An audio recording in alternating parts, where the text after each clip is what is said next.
From the East and the West, you've heard others, but now you've tuned into the best. This is a Prime Wave Media production.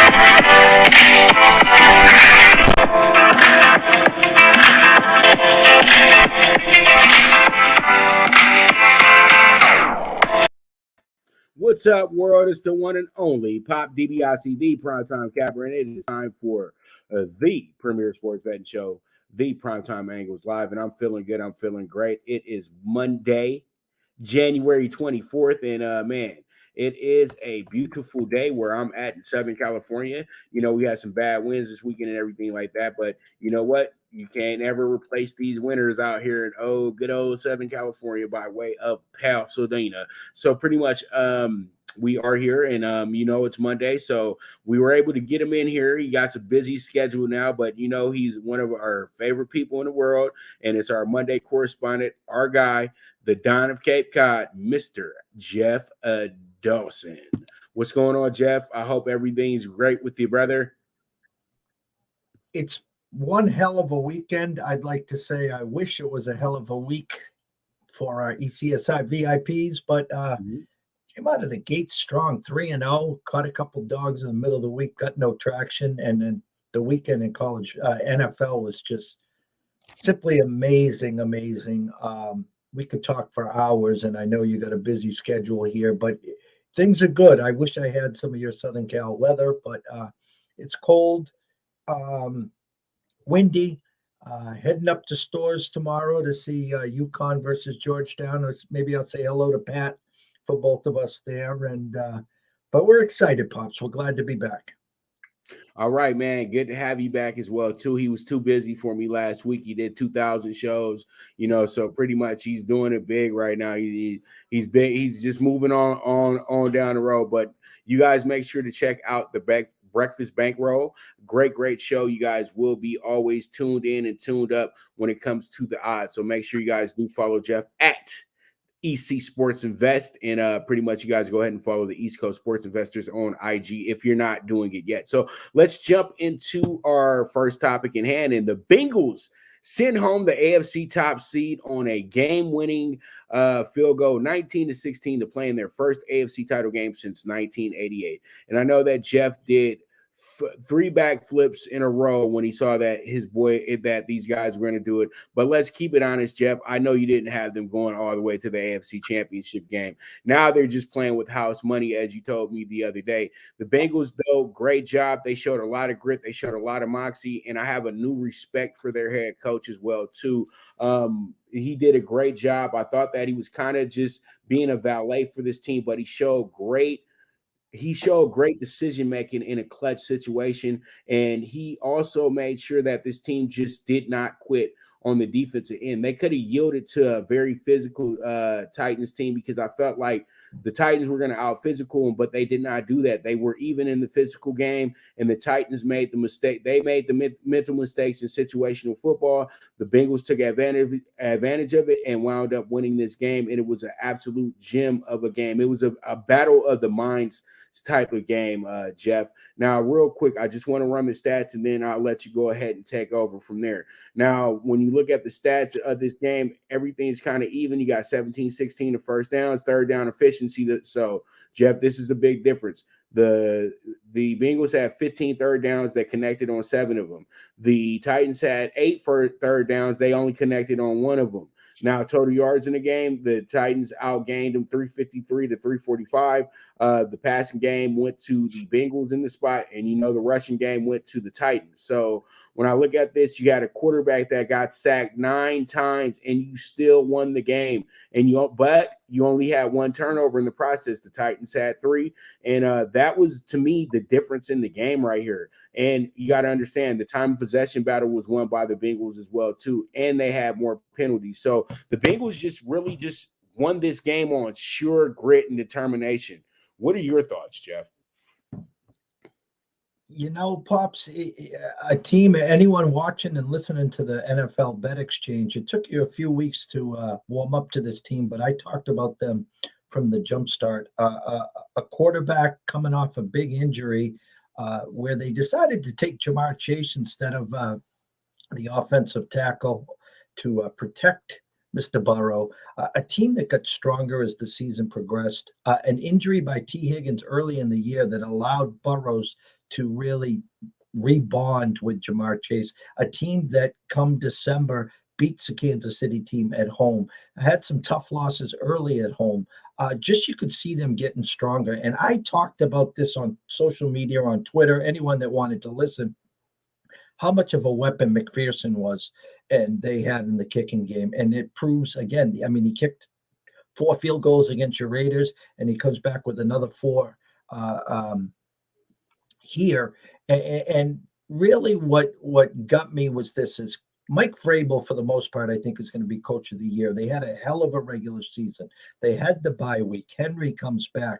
But the pure eye test, when Donta Foreman touched the ball, it was like apples and oranges compared to Henry. So you can talk about that last turnover. I fault Vrabel on a lot of parts in this game, but really in the fourth quarter when they should have been leaning on Foreman instead of trying to force Henry.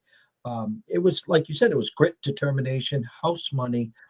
Do I expect the Bengals to go in and beat the Chiefs? No, I don't. Do I expect a competitive game? I do. I think it will be competitive. But what the glaring part is the 9 sacks. I think Kansas City now, if they don't come in flat, which is a good chip possibility, they could come in flat early. Joe needs to obviously take advantage of that. But hats off.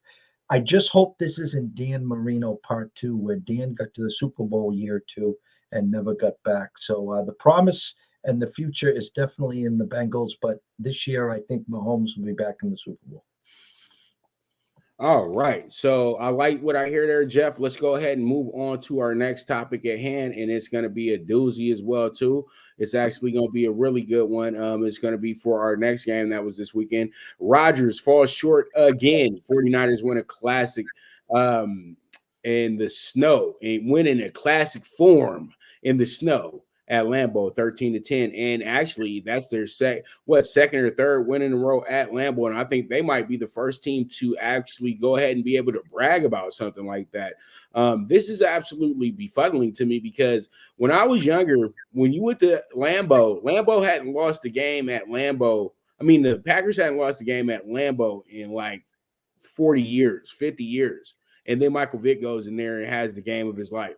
You know what I mean? And they knock out the Packers, all that good stuff. And then the Packers just started being whatever at home after that. You know what I mean? They've had good moments and everything like that. But even when they went to the Super Bowl, that was all road trip.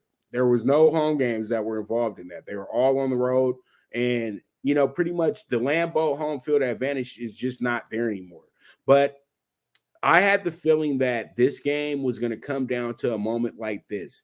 But it was going to be for either side, though. But I think, though, the little things beat the Packers here. And the Packers are another team that played so well during the season that really, really was like, it's okay. It'll fix itself. It's okay. It'll fix itself. And then you wind up figuring out that the biggest problem was the special teams. And you're never going to win a Super Bowl. You're never going to win a Super Bowl if you don't have a complete unit. When I say you have a complete unit, that means that you have all three phases of football all playing at a top level, period, point blank. Everybody knows this as well, too. And the Packers will never, ever be a champion type team if they do not have every unit firing at every cylinder. You can't just have Aaron Rodgers in the offense being so epic. You just can't have a defense being so, choke you out, get a whole bunch of interceptions and turnovers and things of that nature. And then you have a special teams where you got a pretty good kicker, a bad punter, and then you're terrible at covering and you're terrible at blocking. It's just not going to work, man. It's peewee stuff when it comes down to when you mess up on special teams. Special teams is probably the hardest unit to really go ahead and be, always successful at. But when you're really successful at it, it makes for good things to happen. And this is what pretty much was the end of the Packers at the end of the day. But we kind of knew going into this playoff that the Packers were a one seed that was a little vulnerable. It did not matter. Everybody was already putting them in the Super Bowl, but we know their history. They were vulnerable coming into this game, and San Francisco is red hot. They're looking just like the New York Giants did back in 2011 when they won the Super Bowl. They go ahead, they get a exhilarating comeback win against a division rival. It was either, I think, Philadelphia or Washington, was one or the other. You get to the playoffs, you go into the first week, you get a good win in Tampa, then you go to Dallas, knock off the first seed, and then you go over and knock off the next team as well too. But I know this is going to be a tough out for them because this is going to be the Rams, and the Rams had them down 17-zip last time around anyway. But this was a great game for the 49ers as a unit. They won as a unit, and that's why they won this football game at the end of the day. What are your thoughts, Jeff? Wow. A team coming off a bye that marches straight down the field and scores 7-0. Jimmy G throws 3 dimes, all 3 of them dropped. He hadn't completed a pass until mid to late second quarter. A team that turns the ball over going in for the tie, and then in comes Green Bay to kick a field goal to take a 10-0 lead in half, and that is blocked. Then take the lead 10-0, a block kick, and basically turns the whole game around. And Rodgers threw the ball to Aaron Jones and to Devontae Adams. That was it. Lazard was on the field for 31 routes. He got 2 looks, 1 drop, 1 catch. Okay. It cost the Packers 2 draft picks to bring Randall Cobb back. He wasn't throwing the ball at. So I put a lot on the play calling. I put a lot on Rodgers. It reminded me of Brady. If you weren't in the circle of trust, he wasn't going to throw it to you. This was a classic. I never use the word choke job, but listen, 2 years ago, you got blown out by this 49er team. Last year, you were the number 1 seed, and Tom comes in and takes care of you. This year, I kept saying Packers by default to the Super Bowl. But again, in August and September, we have futures on our team, the 49ers, as NFC champs and Super Bowl champs. So now we're sitting pretty good here. But here's the problem. They're 2-0 this year against the Rams. They've won their last 6. They're 7-3 the last 10. Vegas actually opened up this game at 4.5 when the Rams were up at 27-3. They decided to open it at 3.5.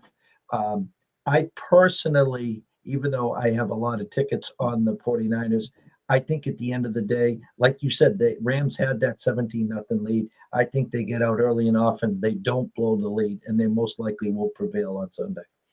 All right. And so since we're talking Rams, we can go ahead and jump into our next subject in hand, and that's going to be the great game that was played yesterday. Rams survived furious comeback from Brady and the Bucs with 30-27 win to advance to the NFC Championship game.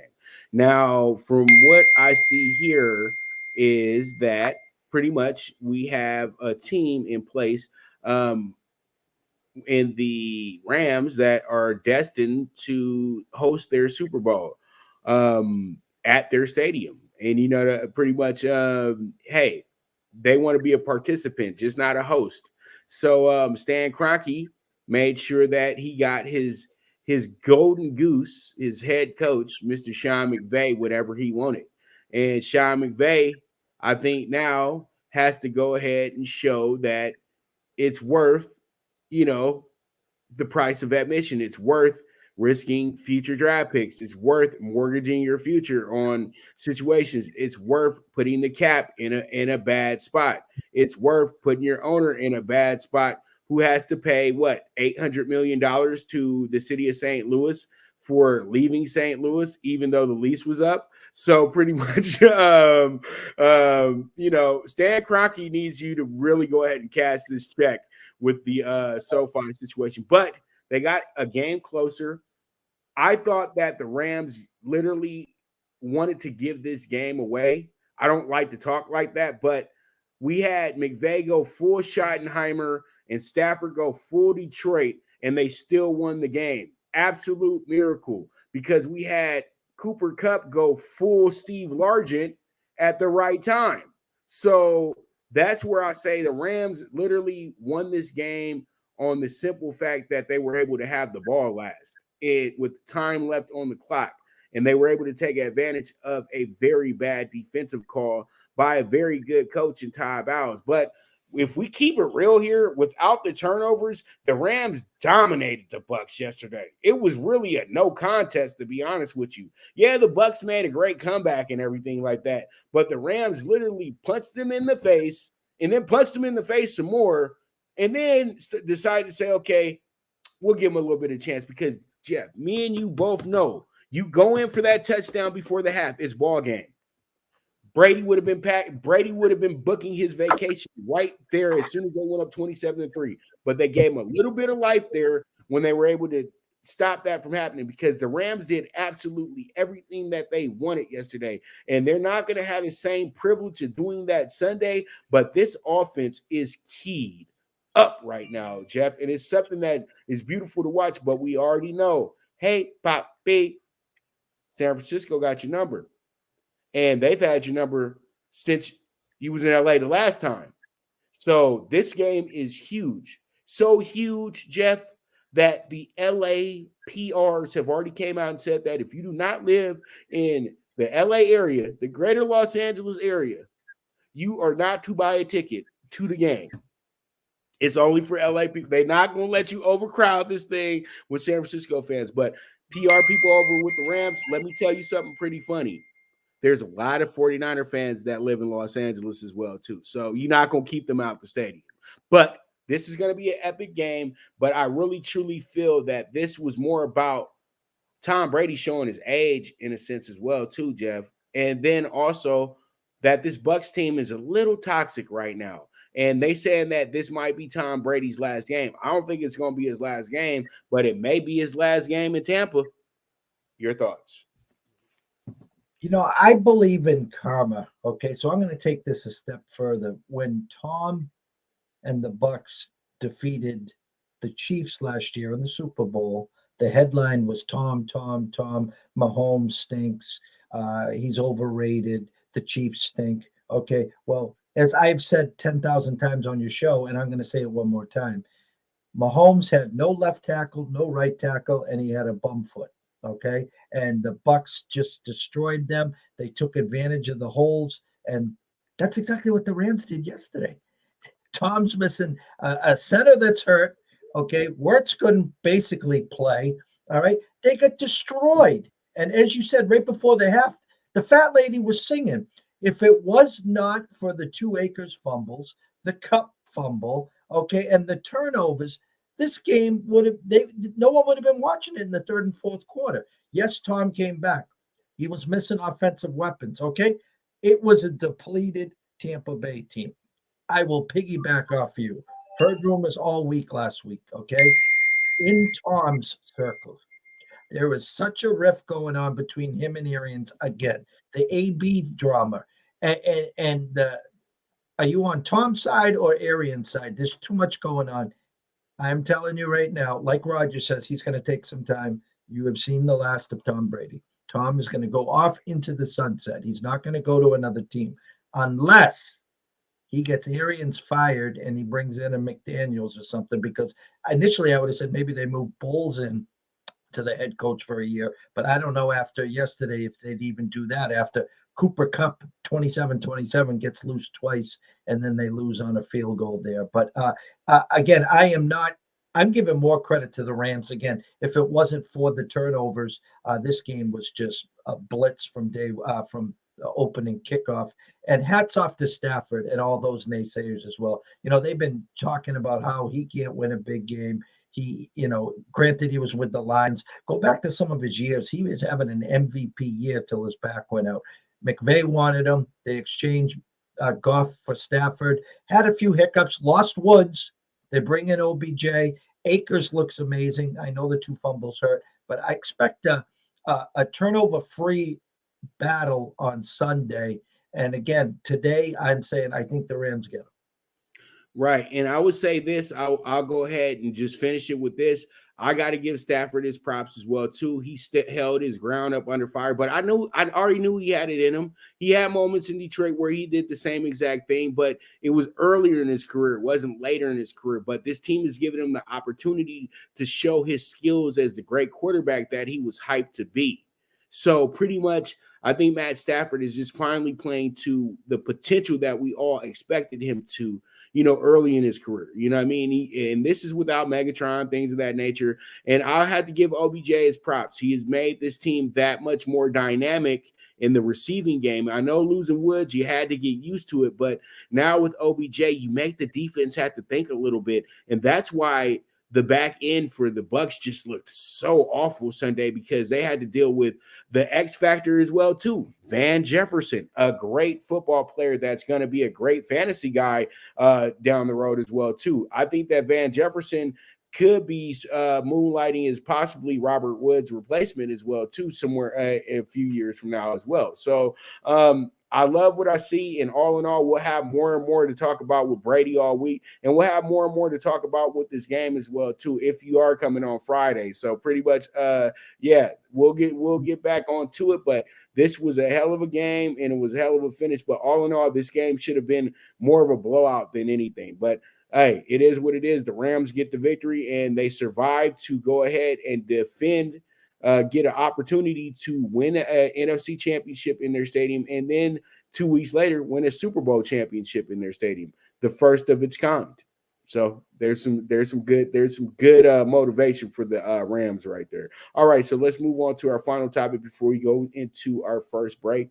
And the greatest playoff game ever ends in a touchdown in overtime as Chiefs defeat the Bills. And Jeff, look at him, he's smiling. He just wants to really just mess with me. But you know what? Did I come back over and I kind of said, okay, I said the guy's good. I didn't say that he was bad. All right, he's just a bad pitch man. All right, and he can get as many commercials as he wants to. It's just that, do you want to sell products? That's my whole thing. You know what I mean? But that's some other stuff. He has been the MVP all year long for this team. And if he wins MVP, I won't be surprised. He showed, to me, yesterday, he became an absolute legend. I know he's won a Super Bowl already. I know he's done a lot of great things. I know he had consecutive 300 passing yard streaks and everything like that. But this was absolutely incredible. I've never seen a quarterback this early in his career, other than John Elway, be this successful this early in their career. But 13 seconds, brother, 13 seconds. But then I'm giving Mahomes all his props, but I think I was a little bit more impressed with Josh Allen yesterday. Josh Allen was literally just needling it through there. He was running guys over. He was doing everything. He was literally ultimate quarterback, and he showed how dominant of a quarterback he's going to be. Mahomes is really, really, really good, but I think that Josh is really working with less at the end of the day. Mahomes is working with two guys that are possibly going to be in the Hall of Fame. I can't put Tyreek in the Hall of Fame as of yet because, one little ankle injury, one little ACL injury, next thing you know, he's Dante Hall. So pretty much, but he is the fastest human I've ever seen in my life. I've seen him in person, so I can vouch for that. Kelsey, guaranteed Hall of Famer. Kelsey could break his leg in this next game, never play a game again. He'll be in the Hall of Fame. We both know that. Now, when it comes down to Joshy, I don't know if Stephon Diggs is a Hall of Famer. I definitely know Emmanuel Sanders isn't a Hall of Famer. And, Gabriel Davis is going to get his cleats sent to Canton, but we don't know if he'll ever be in Canton. So pretty much, I just want to talk about the fact that this rivalry is the new rivalry in the NFL. I'm calling it now, Jeff. That it's going to be the Bills and the Chiefs for a long time, each season and every year in the playoffs, because I don't see Bill Belichick recreating any dynasties in New England. I don't see the Jets being anything until they really stop being a toxic franchise. And Miami is a team that just can't make their mind up at the end of the day. But the Bills got everything in motion right now. And I would say this, Mahomes going to have a little bit of a tougher road because he's dealing with the kid, Herbert. He's dealing with the possibility of Denver bringing a good young gun. And then, you still got the possibility of Derek Carr being there, even though there is some rumblings going on right now about moving Derek Carr out of Las Vegas, which I will say right now would not be the smartest move for the Vegas Raiders to do so, especially for a guy who loves playing for your team and has already established himself as the leader of your team. But that's another subject at hand. This ain't the Raiders show. This is about the Chiefs and the Bills. So when I look at this game, I just thought that this was an absolute thriller. And if you're an NFL fan, it didn't matter if you had some rooting sides to it or whatever. This was absolutely the greatest game I've ever seen on TV. And you know what I mean? Because I already saw the greatest game live, which was the Rams and the Chiefs Monday Night Football.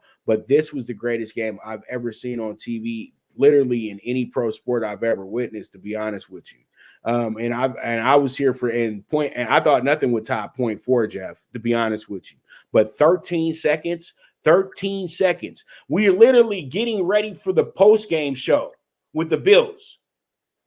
Sideline walk. I already know sideline reporters already. Tracy Wilson's already getting ready for the Josh Allen interview, and we're gonna bring Gabe Davis on over here.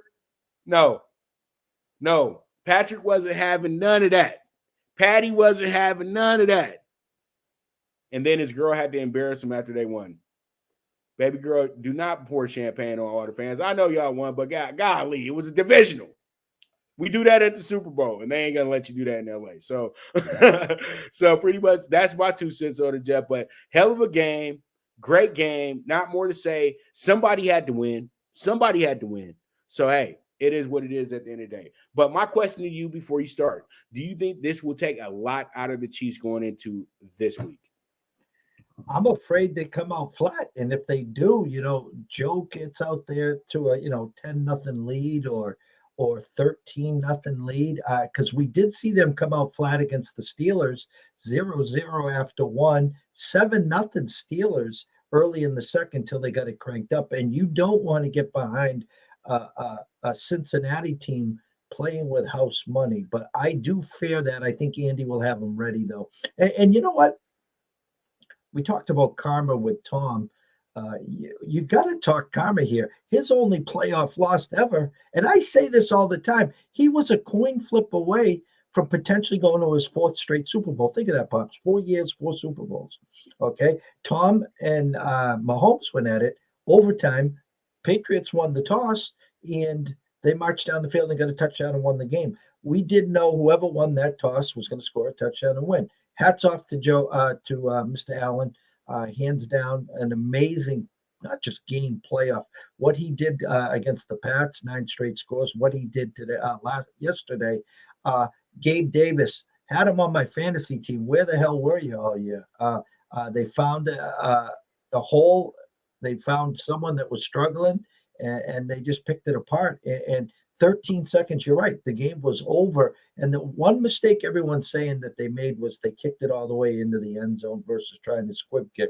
Where I will just say this, on a squib kick, if it bounces around and stays in play, the runner, whoever gets it, can just get the ball and kneel on it. So the clock's really not going to start till a player touches it, okay? He had time for 2 plays, and they spiked the ball with 4 seconds left, or called the timeout, whatever you want to say. So he actually completed 2 passes in 9 seconds.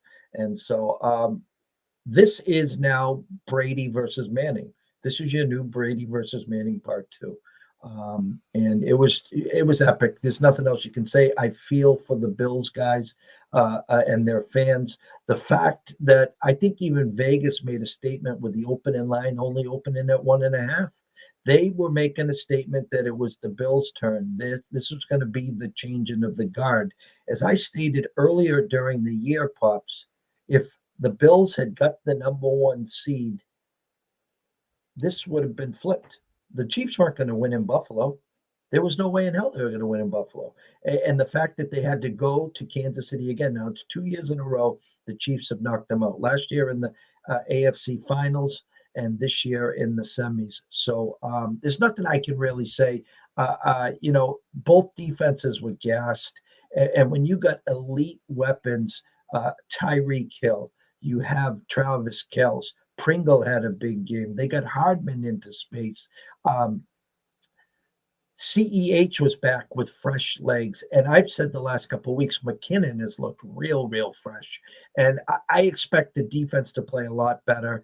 I think they'll be able to slow Chase down. I think it's going to be more on Boyd and Higgins next weekend. But again, take a look, and you don't have to have this at the top of your head because I don't have it. But how many damn NFC and AFC championships has Andy Reid been to? I mean, if this guy just isn't, I know he's not talked about in the same breath as Bill Belichick, but this guy, I know he got to 4 straight with the Eagles, and now he comes over to the Chiefs when everyone thought he was going to take a year off, and that's all he does is win. And you talked about Mahomes as being the stud, the MVP. Let me just say this, okay? He had some growing pains, 4 to 5 week stretch where he was just throwing more picks than a guitar store. And it was the defense. It was the trade to get Ingram. It was the trade to get Jones that all of a sudden the defense was carrying the Chiefs till Mahomes started correcting some of this stuff.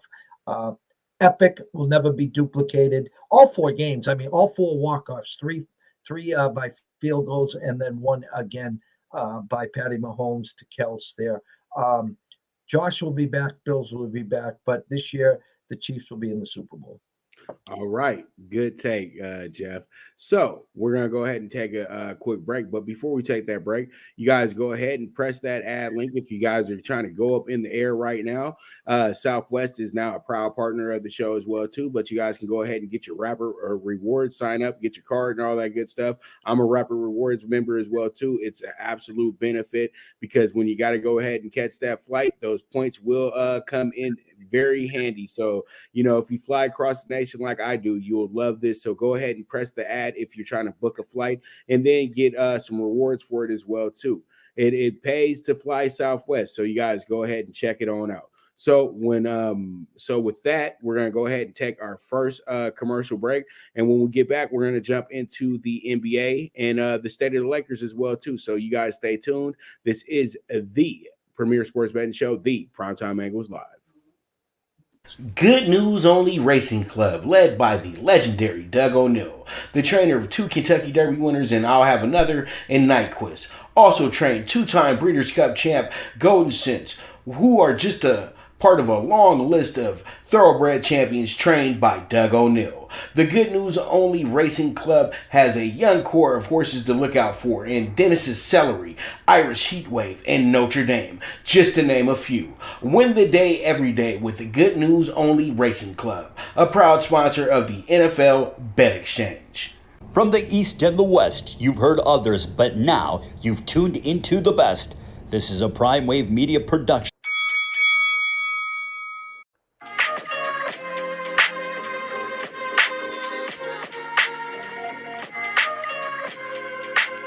Tune into Big Wave Boxing every week with a brand new guest with the one and only Pop DiBiase, the Primetime Capper, getting the best boxing stories, best boxing angles, and the truth when it all comes down to the sweet science. Tune in to Big Wave Boxing on the Prime Wave Media channel on YouTube.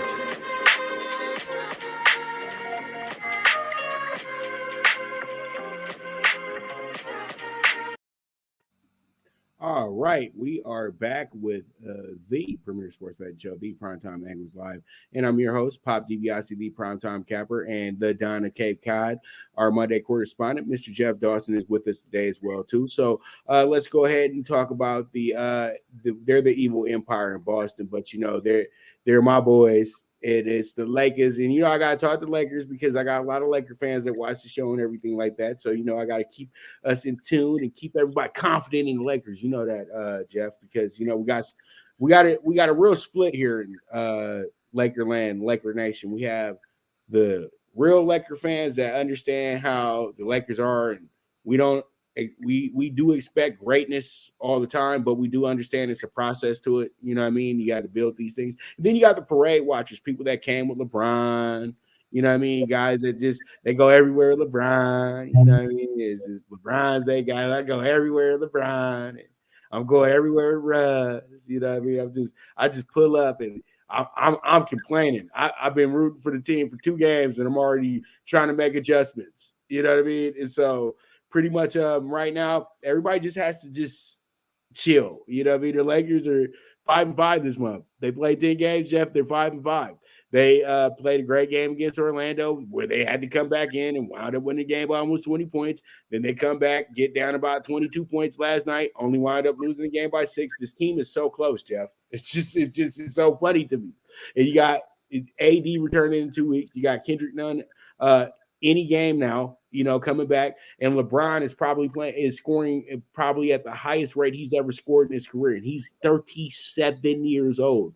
Actually, yeah, he's 37 years old, Jeff, because I have to remember that LeBron is in December. We're born in the same year, but the thing is, though, I'm in April, he's in December. So, it is funny because I'm a grade higher than him as well, too. So, LeBron, we already know you was cheating. You was cheating in high school because you was supposed to be in the class 2002, boy, but you were only in the class 2003 because of your birthday, buddy. But you was a year older than everybody else, LeBron. Keep it real, but we don't have to use that excuse because he proved his point in the NBA. He wasn't like the guys that we grew up with, Jeff, the ringer that come over there 3 years older and he's playing in the rec league with us. And, he ain't going to do nothing when he gets done but drink beer and, talk about, remember that time we scored 30 points in that game? It's like that Dickie V commercial.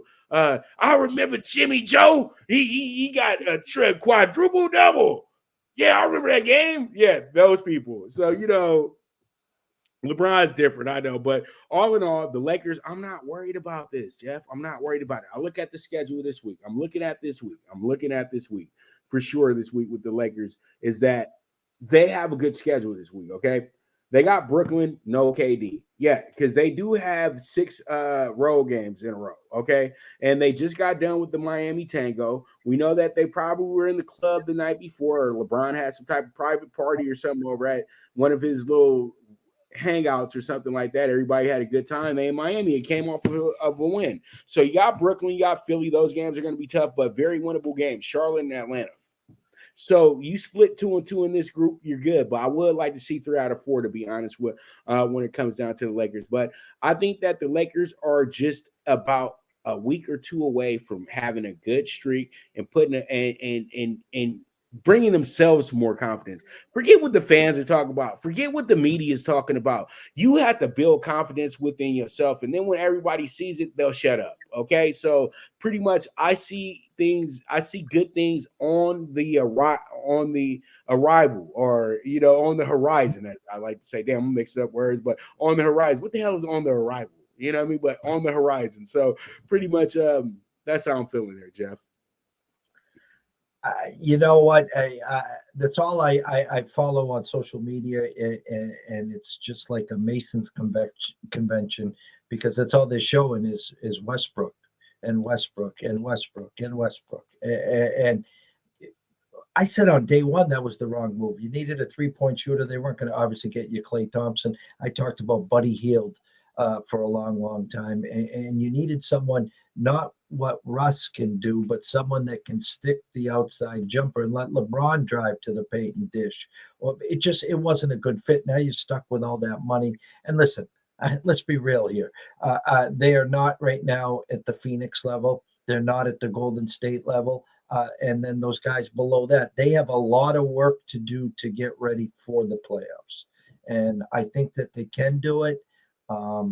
Will they do it as a whole nother ballgame? Because when you got someone like Russ on your team and you're struggling and everyone else sees it, you don't want to ruin and waste LeBron at 37, 38, year 18, 19, 20, whatever it is now.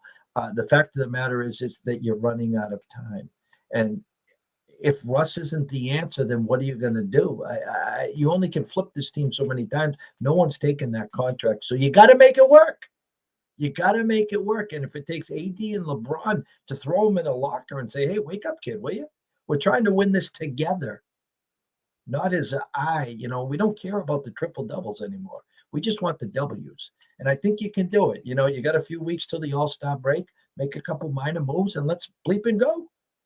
Right. You don't have to lead this team, Russ. You just got to be the kid from UCLA, man. You just got to play like how you used to play when it was K-Love. Darren Collison, Jordan Farmer, all those guys, you just do your part. That's it. That's it. And he was that. This what got him to be in the third pick in the draft by just being a great combo guard and just doing his part. That's it. And I think that Westbrook really has to get back to being a really good defender. That's gonna make his offensive game better, in my opinion. And I almost fell off my chair last week when I heard K-Love to the Lakers. I'm like, excuse me? I'm like, you're going to bring K-Love back with LeBron?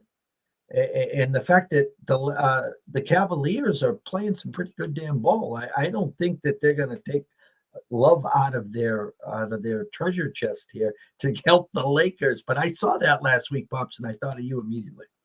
Well, you know, John Wall is a possibility for them, so that's why they're intrigued by it. So that's why I'm hearing that John Wall is on the move right now, and they're saying Westbrook will be involved in the deal. But from what I'm really hearing is that it's Tucker who is the guy that a lot of teams are keyed in on because they know that he's a player that's on the up and up right now, and they probably know, and he's cheap. So, you know, pretty much, you know, they can, and he has the dollars that can make these deals happen. But we'll see, though. We'll see. You know, I'm not really worried about trades. I want this team to do good. You know what I mean? And I know that we do need to go ahead and get rid of some players. I would like to see Kent Bazemore not getting a paycheck from the Lakers anymore. I don't know if DeAndre Jordan is still around, but I saw that Paul Millsap is now available, and I would say that that's priority right now. I'm a high energy guy. That's it. I'm just going to ask you this because the Celtics were talking, you know, Al Horford may be available. Maybe they were going to trade some assets, help them in the, you know, in the money, the salary cap. If I threw a name back at you, would you take him back, or you would just say a big hell no? Schroeder. There's no fit for Schroeder in LA right now. I wouldn't take him. I think that Schroeder, you know where Schroeder would probably do best at this moment right now. I would like to see a guy like that play for somebody like possibly like Sacramento. He could possibly fit in with what they got going on in Golden State and Portland as well too. But I don't think that him and the Lakers are a good match, just in general. You know what I mean? I just think it didn't, because if it would have worked, he would still be here. To be honest, he wanted the money. He turned down the money. Now, right. The contract's real cheap, and he's going to go back into free agency next year. So it wouldn't take much, you know, for a flip. And I just wasn't sure if that was something that you guys would think, you know, maybe taking him back. Well, you know, I'm not a decision maker, and I don't trust anything Rob Pelinka is doing anymore anyway. Because, you know, if you're just gonna go ahead and sign names and trade for names and all that stuff, you're not a general manager. You're not doing anything. You know, every time I look up and see Lonzo Ball playing for Caruso playing for the best team in the Eastern Conference, it really it really irks me. When I see Brandon Ingram almost scoring 30 points a night, it really irks me. When I see that Julius Randle has taken over New York City, it really irks me. You know what I mean? When I see that Kyle Kuzma is still a very functional player in Washington, it really irks me. It just the list goes on and on. When you see a guy like Wagner, who never even got an opportunity, be a killer down in Orlando, they're just such a bad team that you can't talk about them. You know what I mean? Like, the list goes on and on with the Lakers, dude. Like, seriously, on the players that they had over the last 5 years or who they had accumulated before LeBron came. You know what I mean? And the more and more you think about it now, the LeBron experiment has been a total fail. I don't care what anybody says. I just admit it now that it's just a total fail. And we took on a Wilt Chamberlain type situation, but we didn't make him.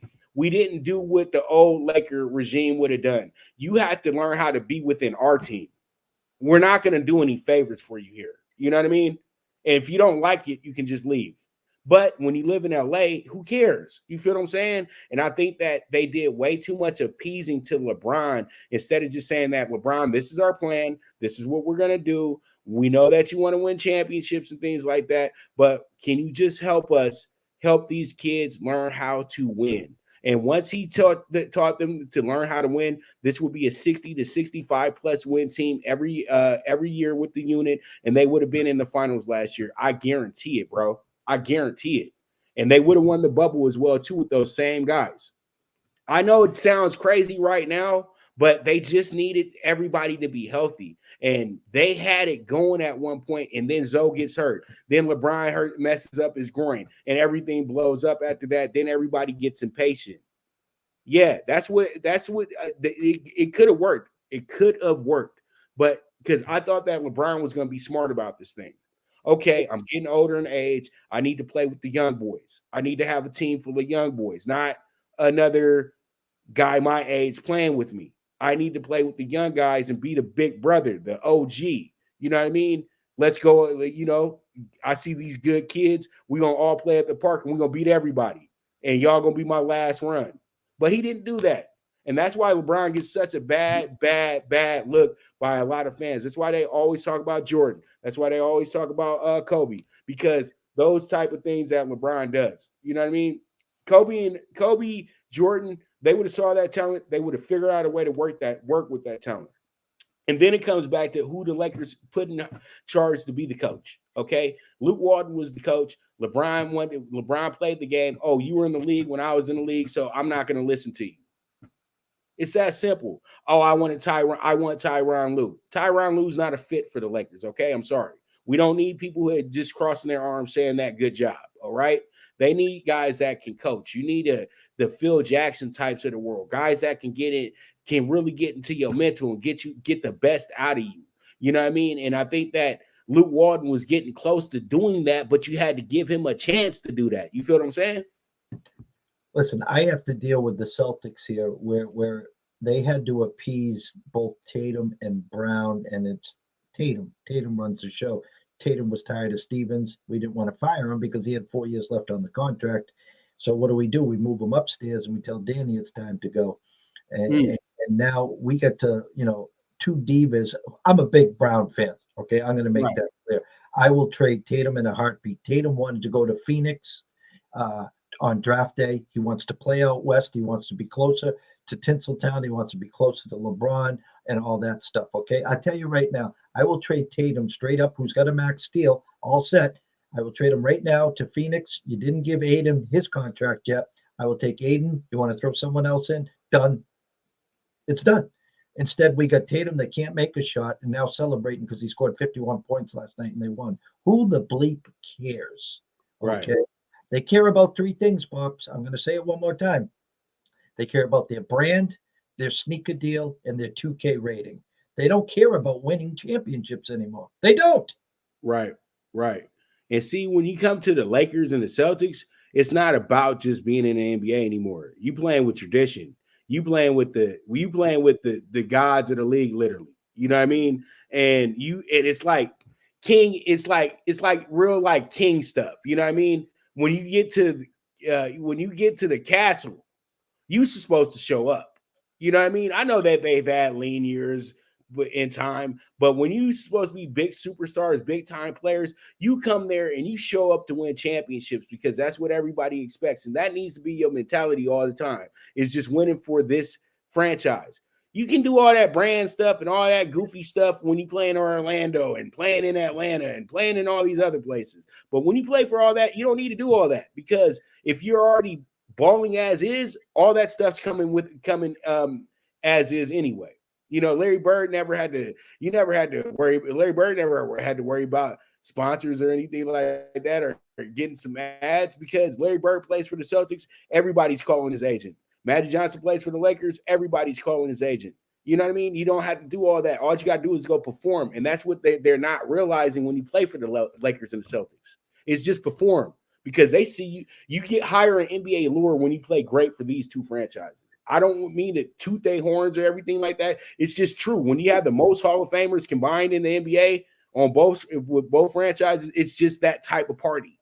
You know what I mean? When you got 33 championships in total with each other, or 34, 35, whatever it is, you literally won the NBA its whole life. You know what I mean? So at the end of the day, you know, you got to know what you're playing for, you know, and you got to know who you're playing for. I understand when you're playing for the Thunder and you want to get out of town, or you want to do all this, that, and the third. But when you're playing for the Lakers and the Celtics, you just have to look at how the tradition runs, and you just got to try to continue that tradition. That's what I feel like a lot of players are failing to do nowadays as stars of these respective franchises as well, too. And lastly, we'll see if Tatum prevails, because he's big friends with Bradley Beal. So if Celtics trade Brown for Beal, or however that works, or free agent, I think, in the offseason, whatever it is. But the Brown and Tatum combo will never win a championship, period. End of discussion. All right. So we went a little bit over with the Lakers, but we got a little entertained. So I'm glad that we got to talk about it a little bit more because I did want to kind of vent a little bit about the Lakers today. But I think everything's on the up and up. But let's go ahead and jump into the NBA Monday night. And we'll be quick here.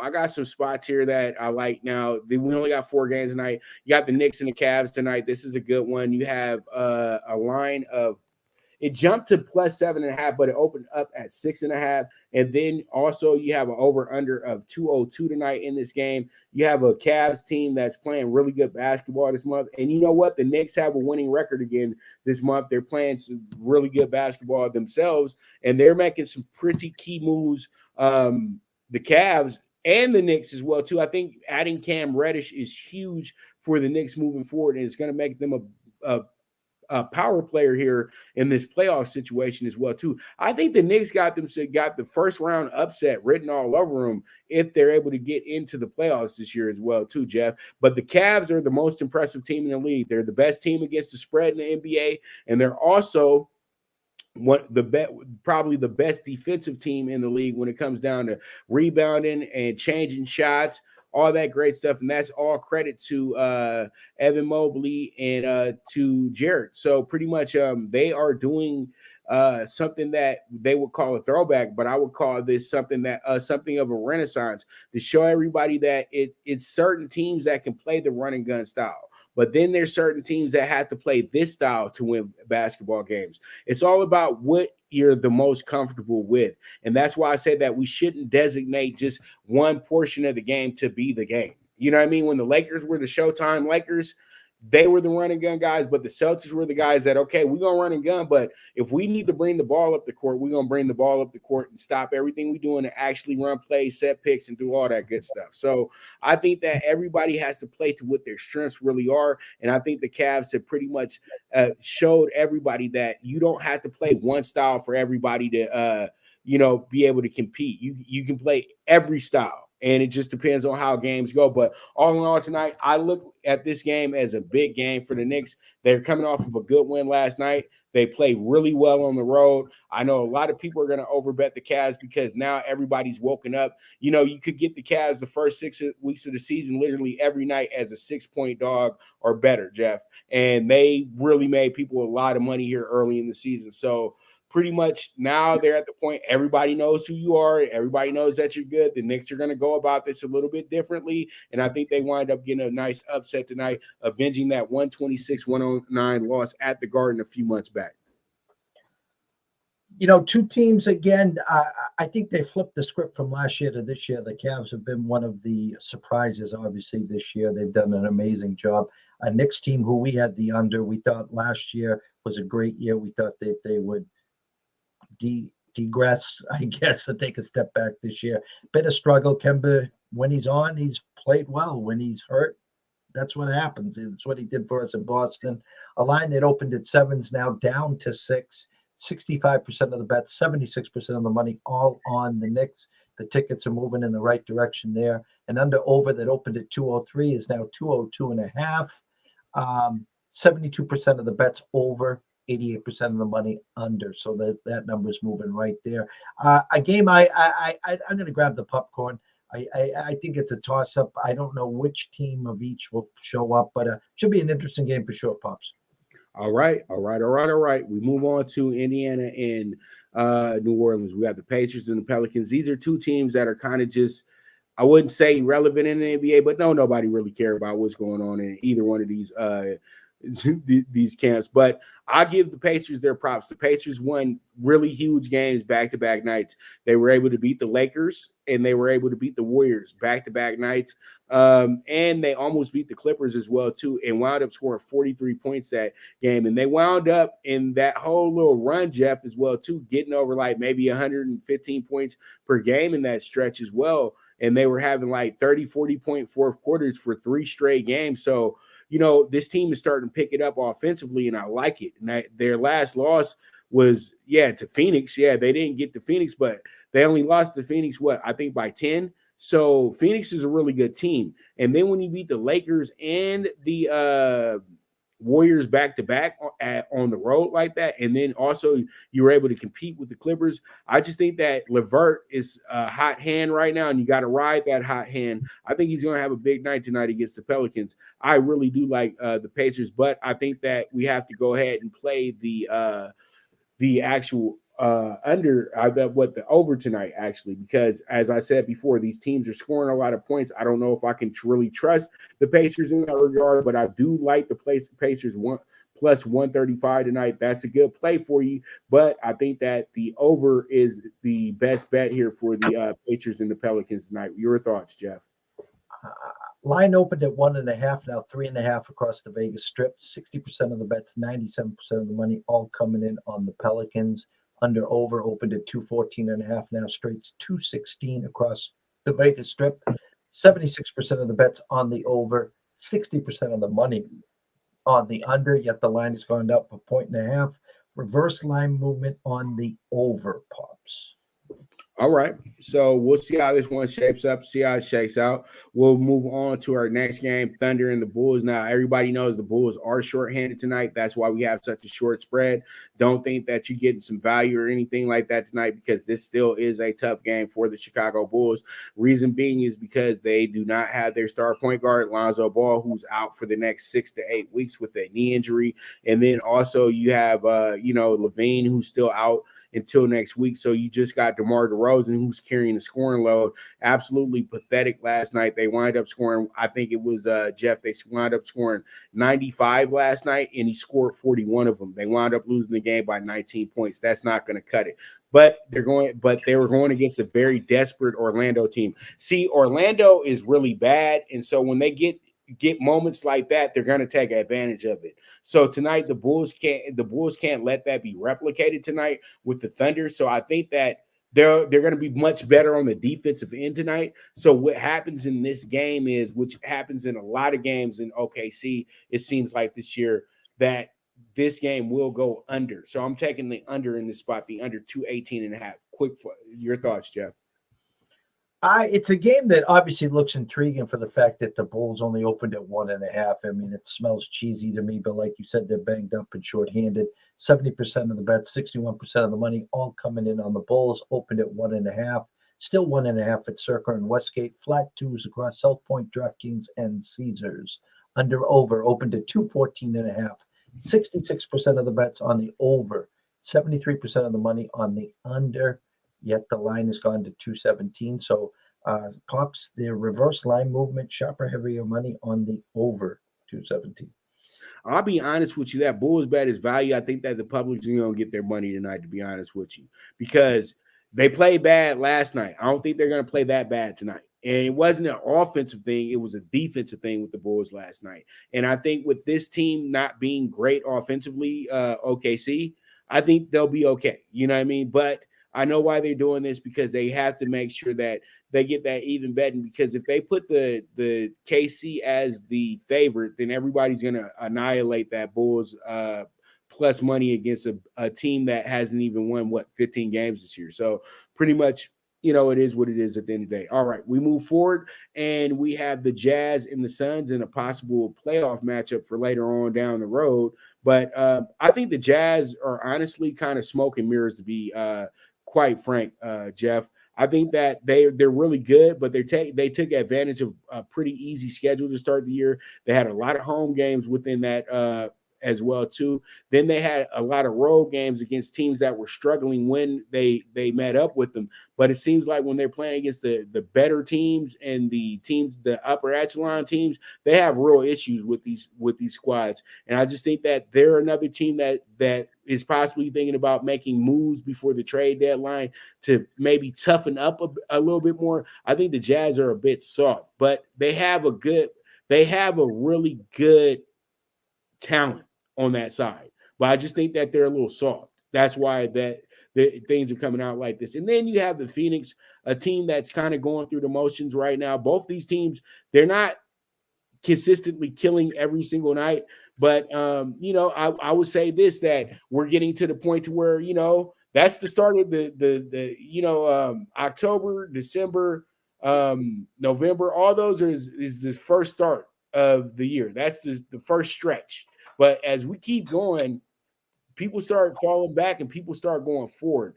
And, I kind of feel like that's happening right now, that the Jazz and Suns and Warriors got out to such a fast start that now everybody's starting to catch up a little bit. And now they're not going to be as foolproof nightly for bettors, because these three teams were like automatic money for like 6 weeks straight. So we'll see how it goes.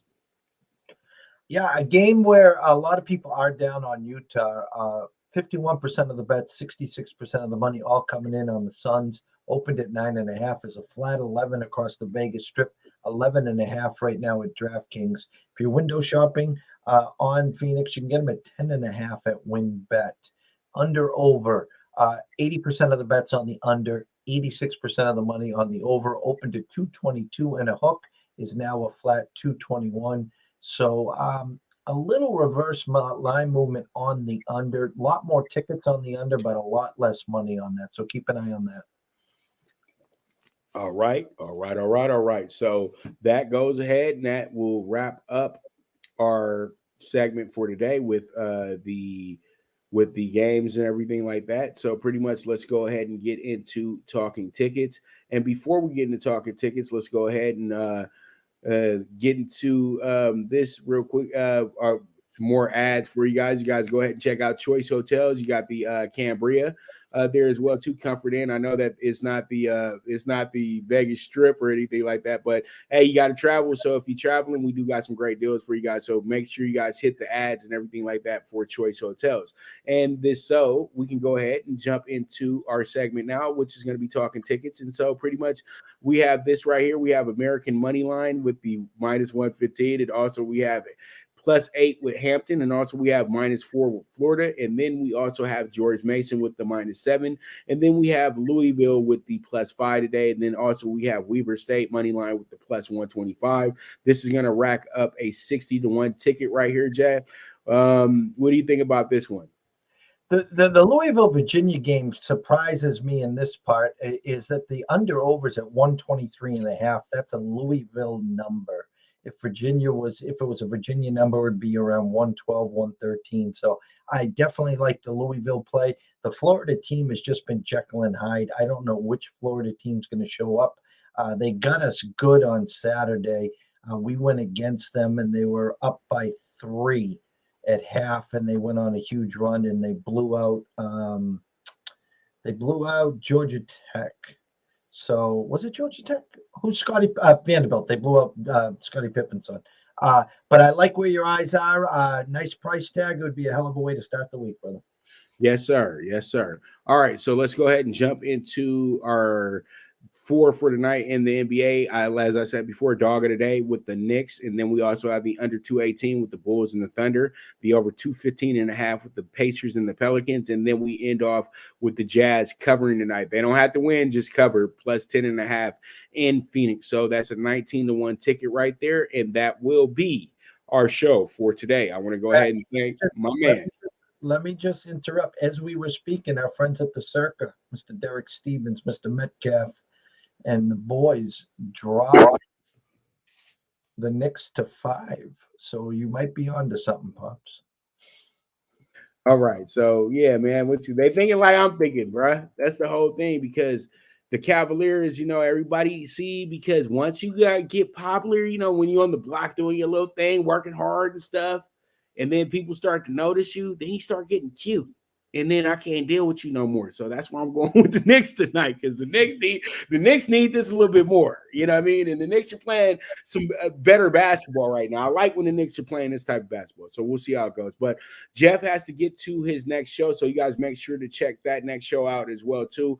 That will be up. But I thank you guys very much for tuning in today. This is the premier sports betting show, the Primetime Angles Live, with your host, Pop DBIC, the Primetime Capper, and our Monday correspondent, the Don of Cape Cod, Jeff Dawson. And hopefully we'll have Jeff back with us Friday so we can talk about the weekend going into CBB, and also go ahead and talk about the NFL conference championship games as well too. So you guys make sure to tune in, and I'll be back tomorrow as well too. We'll have Sean King coming in tomorrow to go ahead and talk about the future of the Bucs as well, and talk and get his thoughts on what's going on with the AFC Championship and possibly, coach changes and things like that. So there it is. You guys be great. And as I always say, if you got a hunch, bet a bunch.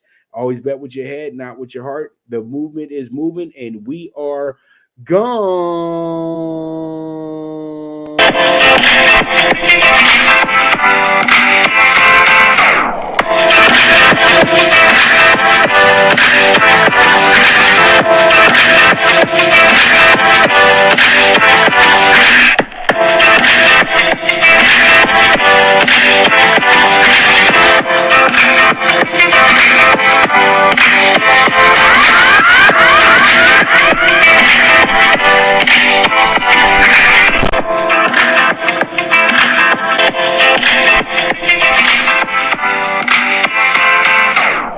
From the East and the West, you've heard others, but now you've tuned into the best.